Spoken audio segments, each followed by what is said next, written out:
Dzień dobry, assalamu alaikum, ciao, konnichiwa, guten morgen, bonjour, good morning, good morning, good morning. How are you today? This is Ken at 10. If you haven't been here before, then welcome.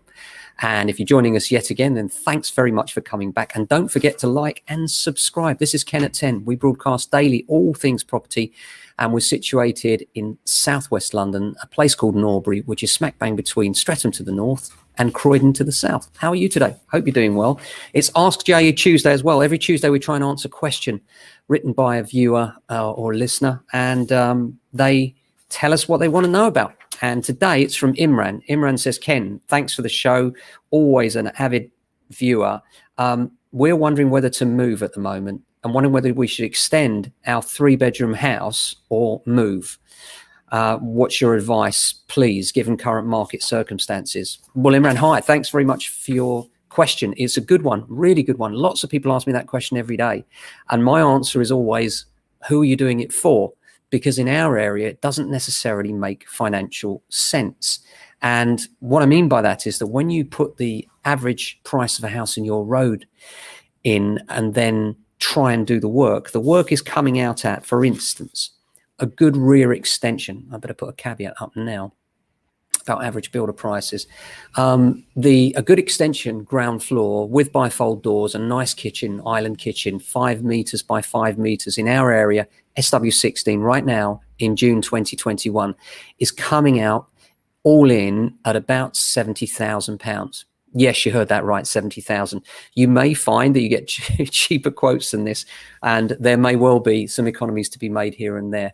But on average, that's about right. When we talk to people that have had it done, the problem is that you start doing it and you think, oh, I'll just put in a basic kitchen. Then you think, really, this big extension, basic kitchen's not going to work. Probably have a stonework surface. Of course, we want the bifold doors.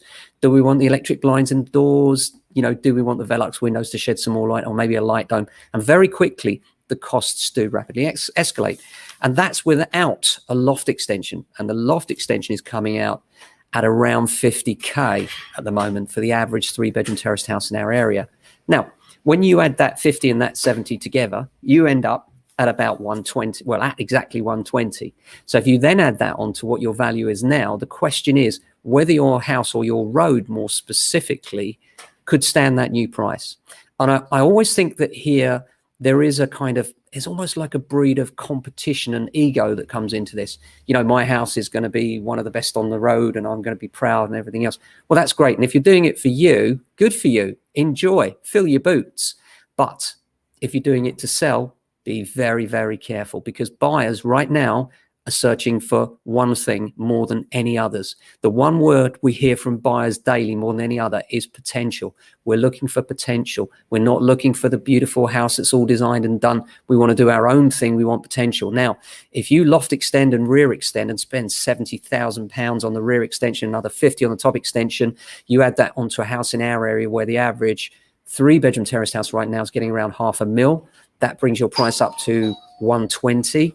That's 620 all in, 620 from 500. You've probably taken your house out of the average price for your road. You may have taken your house out of the top price for your road. So my advice would be, first of all, if you're thinking of doing it from an investment point of view, look at the average price for a 3-bedroom. And if the average price for a 3-bedroom is, let's say, 500, and you're going to spend 120 on it, well, that's 620. Question, what's the most expensive house on your road sold for? How do you find that out? Go to nethouseprices.com, dial in your postcode, and then it will come up exactly what the most expensive house on your road achieved. The reason I suggest that site is advertised prices can be notoriously inaccurate. So you can look at what people are asking for their houses because they've made beautiful extensions. It doesn't mean they're going to achieve that figure necessarily. If you want to know what the last one got, then go to nethouseprices.com. It does lag the market because those figures are land registry. That's the thing that you need to add a bit on for, depending on where you're at in the market. And obviously at the moment, depending on where you're at in the UK, that may change things substantially. So you need to speak to agents as well. We're always happy to come around and see people. We do it all the time and just say, look, if you add on this, then it'll add X. If you add on that, it'll add Y. And quite often it leads people to different decisions. You know, I was saying just the other day that somebody that I saw this week said to me, well, thanks for your advice, Ken. We considered a loft extension. We considered a rear extension. We considered a new kitchen. But the one thing we hadn't extended it considered was doing nothing.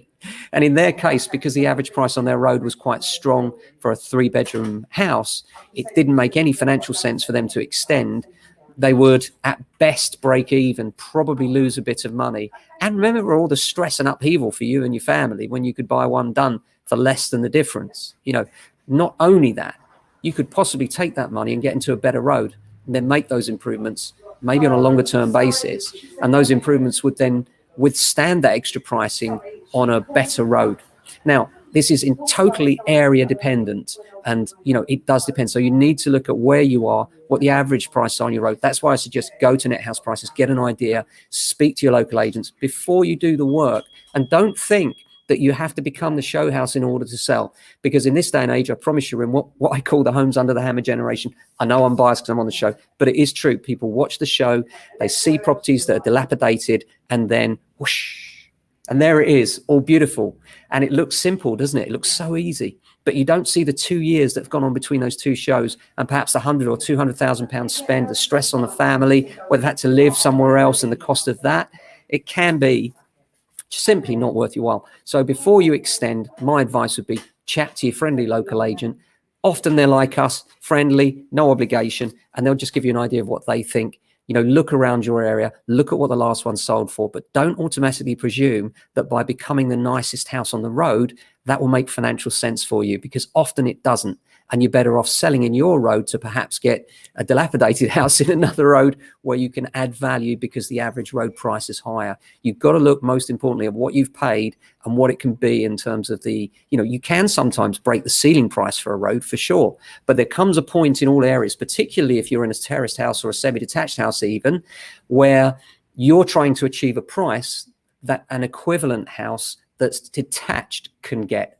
And at that point, put yourself in the buyer's shoes. Detached, terraced, which way you're going to go? You're going to go for the detached house, chances are, if you're in the same price bracket. So be very careful of not ending up competing with something that is actually, inverted commas, better in terms of perhaps street, or perhaps the fact, that snob value dictates. And snob value, people say, oh, well, I don't care about snob value. Well, you should if you're looking at values, because property is all about snobbery. I'm sorry, it just is. A terraced house is not as good as, inverted commas, end of terrace house.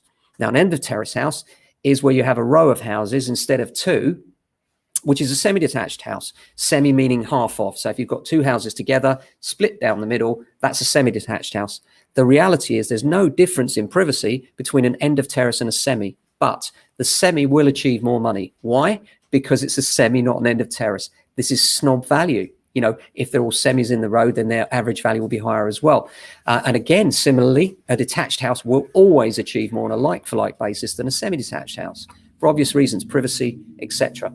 So, there are exceptions to that. If you go into central London, you can find some of the Regency style, very large houses with basements or terrace, of course.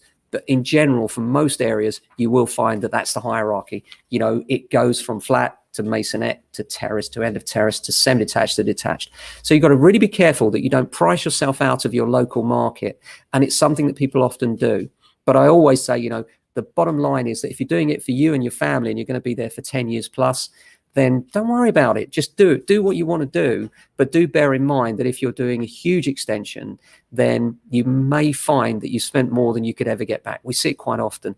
There's a house locally, I won't say where the spend on that house has been over £500,000 and the average value in the road is just over 600,000. There is no way on this earth that the house will end up at 1.1 million on that particular road. But the family are living there. They have no intention of selling. They're probably going to pass it on to their children in 20, 30 years' time. So they don't care. And why should they? And why should you, if you're going to just be there and enjoy it? But you do, if you're looking at the business case for it, you do need to step out emotionally and say to yourself, hang on, am I doing this because I want the best house in the street and then I want to sell the best house in the street, which may cost you very dearly? Or are you doing it for the right reasons because you need more space for your family, you want to enjoy the space and you're not selling?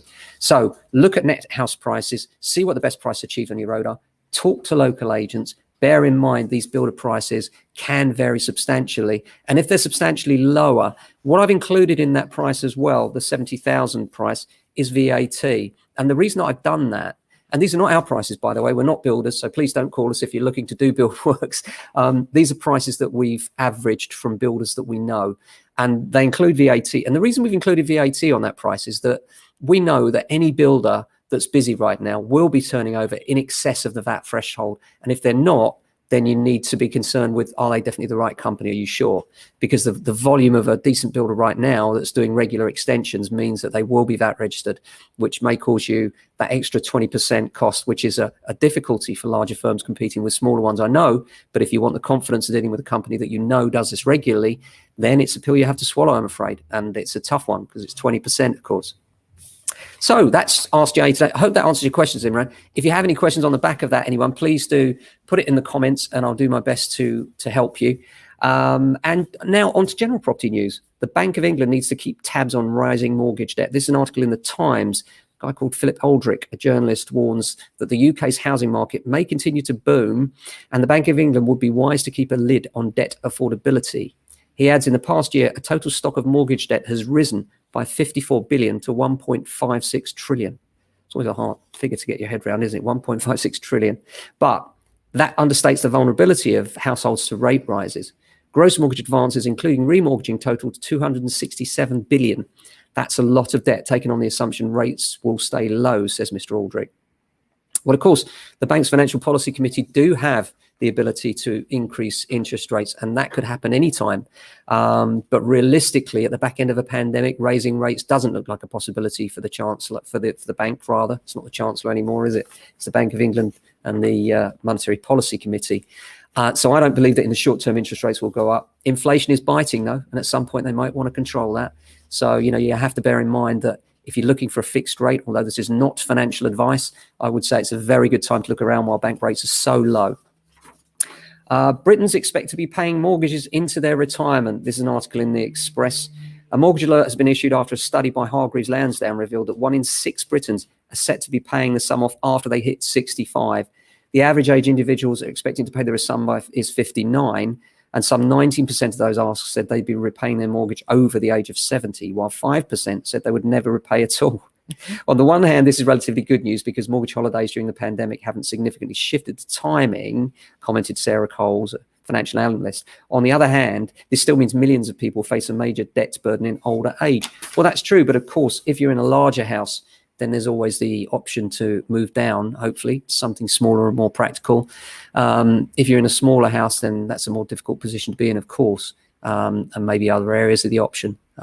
Renting being the last thing that people want to do unless they have to, because very quickly that can erode your savings or pensions particularly. So apart from that, the economy, an article in the Telegraph today, the double-edged sword for businesses as hybrid working sticks. This is an interesting one for us being on the fringes of London here, because, the big question is, will London reopen? Will people stay telecommuting, or will it be a mix and match of the two? I think it'd be a mix and match of the two, but I think you'll find more people going back to the office than telecommuting. And this is the big debate at the moment. And a survey by the London Chambers of Commerce has found that 3/4 of office-based businesses expect their staff to spend at least 1 day a week working from home after the pandemic, with almost 1 in 5 predicting no return to the office at all. So that's an interesting study, and it says that almost half of employees want hybrid working, 38% want to work remotely for good, and just 12% want a full-time office return. Well, of course, you'd expect that. It's easier, isn't it, not commuting? So you'd expect workers to want that. The question is whether that's practical for those businesses as well. The upshot is businesses serving commuters face permanently lower footfall. And Chief Executive of the British Independent Retailers Association said there will be casualties among city centre businesses. It's going to be horrible. It means a loss of what were perfectly good businesses prior to the pandemic. However, independent retailers in towns and suburbs could benefit. And that's true, isn't it? As people come out to the suburbs, you will find that those people will then be shopping more locally, eating lunch more locally. If you're working from home, you're more likely to use your local shops and services. So that's the flip side of the coin, isn't it? In Norbury today, the weather is overcast, a little bit drab, to be honest. Are you looking forward to the England game? I certainly am. Scotland one's the big one, though, isn't it? Because we've already qualified. So really looking forward to that. Intrigued to see where they start Grealish, as I think they should. And looking forward. So hope you've enjoyed today's show. If you have, please do like and share. We're here every day, 10 o'clock live. And look after your family and your friends. Stay safe and well. And we'll see you tomorrow, same time, same place.